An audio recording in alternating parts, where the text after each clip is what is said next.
Have you ever felt like your emotions were your enemy, like you were trapped inside your own mind, chained to anger, dragged by fear, haunted by overthinking, and crushed by things you couldn't control? What if I told you that a man once ruled the greatest empire on earth while carrying an even heavier burden, his own storm of emotions? And one? His name was Marcus Aurelius. And he didn't just lead Rome, he led himself through the darkest corridors of the human soul without breaking.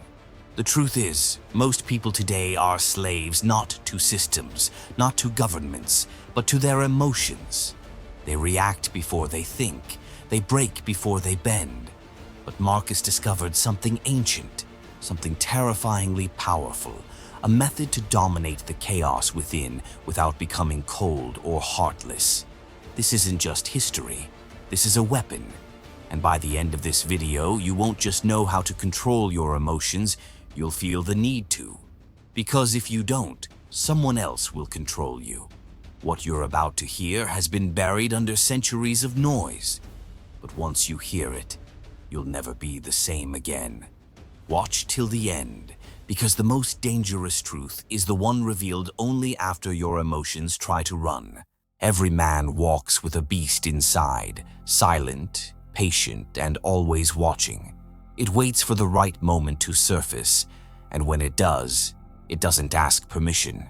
You've felt it before, that surge of rage when someone disrespects you, the sinking weight of grief that makes breathing feel like drowning, the cold spike of anxiety before the unknown, or that haunting emptiness that arrives without explanation.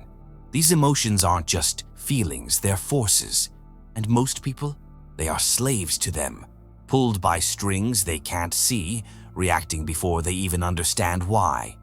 But Marcus Aurelius, he was different. He stood in the arena of his own mind, eye to eye with those forces, and instead of collapsing, he commanded them.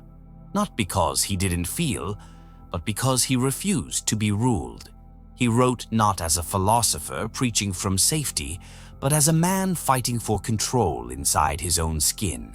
And in his private journal, Meditations, he left behind something most of the world still ignores, a blueprint for mastering emotion by decoding it.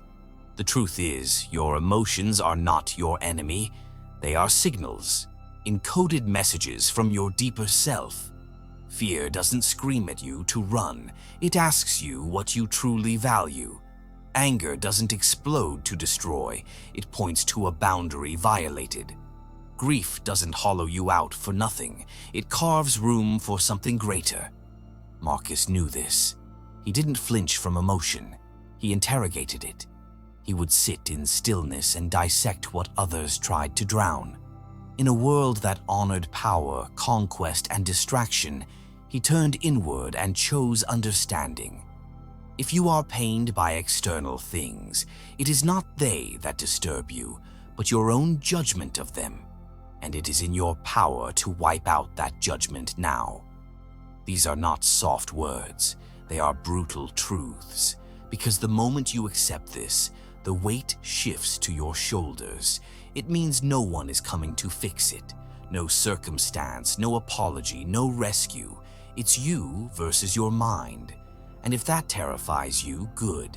It should. Because it means you're standing at the doorway Marcus walked through. The one that leads not to relief, but to power. But power is not gifted to the emotional. Power is reserved for those who can endure emotion without being consumed by it. And here lies the most dangerous idea Marcus ever planted, that we were meant to feel, but we were never meant to follow those feelings blindly. That real strength is not in expression, but in transmutation. And this raises the question that should now be clawing at your mind. If emotion is not the enemy, then what is? What force lies beneath your reactions that truly holds you hostage? And more importantly, what can you do in the moment of emotional chaos when your heart is racing, your blood boiling, your mind screaming for release? That's where Marcus took his first stand, and that's where we go next. into the next chapter, into the single most powerful idea in all of Stoicism, the pause. Because hidden within that brief silence after impact lies something most people will never master, and those who do, they become untouchable. Keep watching. The surface has cracked. What's underneath will change how you respond to life forever. Marcus Aurelius, emperor of Rome, ruler of men and student of silence, sat on the throne of an empire built on blood and betrayal. He was not spared from the venom of the toxic. Senators schemed behind his back. Generals plotted in whispers. Even within his own circle, there were those who smiled at him while sharpening daggers beneath the table. But did he shout? Did he strike first? Number. He wrote, reflected, and he remained untouched because Marcus knew something the world still refuses to believe. He who acts obeys. The moment you respond to a toxic person with outrage, with argument, with desperation, you hand them your soul, tied in a of emotion. Marcus did the opposite. He withdrew into the fortress of reason. His journals, meditations, were his battlefield, his sword made of ink. Through them he built armor no insult could pierce. He didn't seek justice through revenge. He became justice by refusing to become like those who wronged him. The Stoic doesn't dominate with volume, but with restraint. While the toxic scramble for attention, the Stoic disappears into discipline. While they provoke, you observe. While they try to shake you, you stand like a mountain. The deeper wisdom Marcus left behind is not about being cold. It's about being controlled. He didn't just survive betrayal, he used it. Every deception became a reflection, every insult a chance to master himself further. That's the way of a true Stoic. Never wasting pain, never surrendering the high ground, never becoming the thing you despise. And here's the paradox most never grasp. When you stop needing to defend yourself, you become untouchable. When your silence becomes stronger than their loudest scream, you don't just win, you erase their power. That's what Marcus Aurelius practiced until his final breath. The art of dominating chaos with stillness, of crushing manipulation with calm clarity.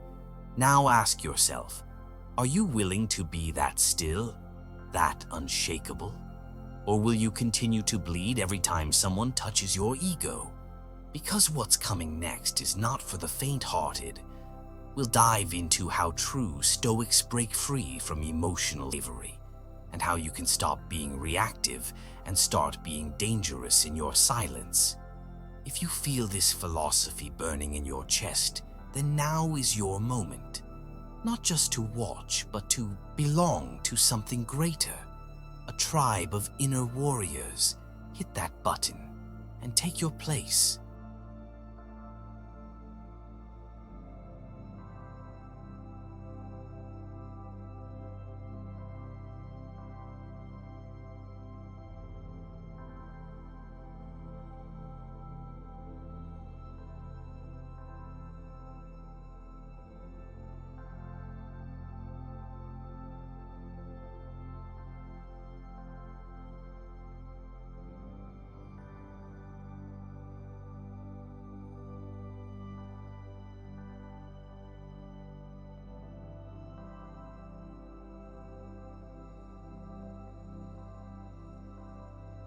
Once the storm is halted, once you've silenced the screaming instinct to lash out, to collapse, or to run, what comes next is not peace, it's pressure.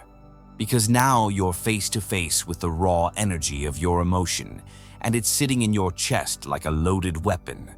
Most people, even those who manage to pause, get stuck here. They freeze in the silence, confused by their own restraint, haunted by the voice that says, do something, anything. And that's where Marcus Aurelius rose above the masses. He didn't just pause, he redirected. He looked into the eyes of his own pain and didn't flinch. He transmuted that fire into something greater, something sharper, more useful, more dangerous. Clarity, wisdom, and inner fortitude. Pain, for him, wasn't something to run from. It was the raw material of power. He once wrote, "The impediment to action advances action. What stands in the way becomes the way." And in those few words, he handed us the secret of all transformation. You do not escape your emotions. You weaponize them. Think about that for a moment. What if every betrayal you've endured, every insult you've swallowed, every moment you felt shattered or insignificant was not meant to break you, but to forge you? Marcus didn't become unshakable by accident. He became who he was because he chose to see adversity not as punishment, but as invitation. An invitation to dominate the only battlefield that ever mattered, the one within. This is where real Stoicism breathes, not in ignoring emotion, but in commanding it. Imagine if, instead of being crushed by grief, you turned it into presence. Instead of drowning in anger, you shaped it into resolve. That's not fantasy, that's discipline. That's what Marcus did, and that's what we must do. Because if you don't transform your pain, it will transform you into bitterness, into regret, into weakness masked as strength. But when you master the alchemy of the mind, you no longer need to be at war with yourself. You become a force, one that feels deeply, sees clearly, and acts only when ready. And this is just the beginning. Because if emotion can be turned into fuel, imagine what happens when we step even deeper into the Stoic labyrinth, into the core of what Marcus Aurelius discovered in the darkest hours of his life. In the next chapter, we enter that place, the place where emotion dies, and something far more terrifying is born: unshakable character. Don't look away now. The fire hasn't even peaked. There comes a point in the war within where the emotion you've tamed, anger, fear, heartbreak, no longer screams. It kneels. But here's the chilling truth. When emotion dies, something else must take its place. This is the moment where most people collapse inward. When the fire goes out, they feel hollow, cold, like something vital has been lost. But Marcus Aurelius understood something that few ever discover. The death of emotion is not the end. It is the rebirth of character. In this void, when you're no longer driven by impulse, when praise doesn't excite you and insults don't move you, when chaos no longer makes your heart race, you are reborn not as a man who feels nothing, but as a being who chooses everything. This is where real identity is forged, not in the shallow moments of happiness, but in the long, silent crucible of self-mastery. Marcus wrote, "Waste no more time arguing what a good man should be. Be one." And that wasn't advice. It was a verdict, a command to stop theorizing and start becoming. Because once your emotions no longer own you, you must decide who will. This is the deepest danger and also the highest reward, because here, in the silence after the storm, you must construct something stronger than emotion: principle. You begin to move with intention, not because it feels good, but because it is right. And that shift is terrifying, because now nothing holds you back but you. The world no longer controls you, but now you are fully responsible for every action, every word, every choice. This is the true birth of character. And it's not pretty, it's not easy, it's relentless. You will be tempted to slip back into emotional reflex, to lash out, to numb yourself, to indulge in distraction. But you won't. Why? Because once you've tasted this level of control, you can't unsee it. You can't pretend to be a slave when you've walked as a king. And this isn't about perfection, it's about purpose. Marcus didn't live free from failure, he lived free from illusion. And now, so can we. But the question still burns. If character is built in silence, How do we maintain it in the noise of everyday life? How do we keep this internal empire from collapsing when the outside world keeps testing our gates? In the next chapter, we walk into that fire, into the reality of daily resistance, where philosophy isn't quoted, it's lived. And what you'll discover there may just change the way you breathe. Stay sharp. The world is watching. Philosophy dies when it stays on the page. Stoicism is not a quote you whisper to yourself when the storm passes. It's a war cry you repeat when the storm returns, every day. Because after the silence, after the pause, after the death of emotion and the birth of character comes the hardest chapter of all, the grind. The brutal, repetitive, soul-stretching discipline of daily resistance. You see, Marcus Aurelius didn't just write wisdom, he bled it into practice. He woke before the sun, forced his body into the cold, reminded himself of death, betrayal, and loss.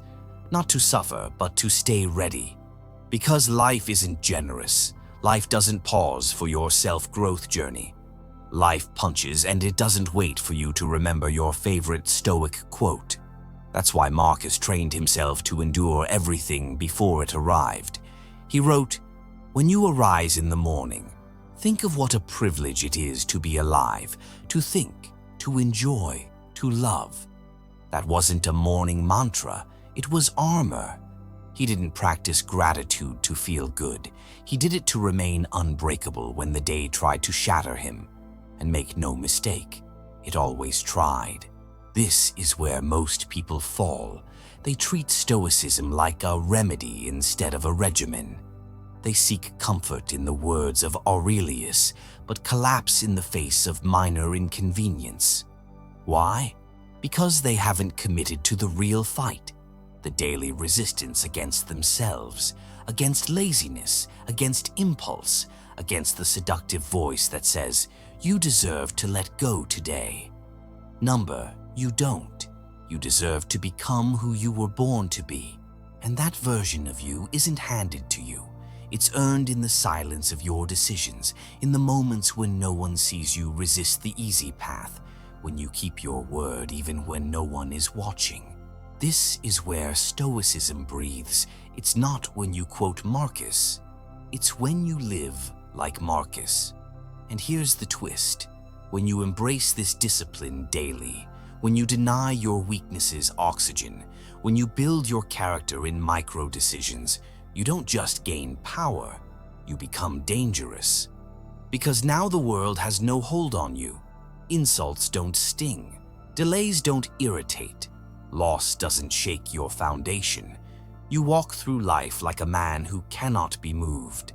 But the deeper truth, that power must be tested constantly.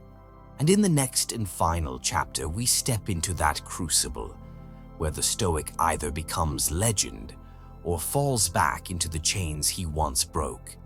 The final challenge is not external, it's the darkest room within the mind, and what you'll discover there will either liberate you or consume you. Don't blink. What comes next changes everything.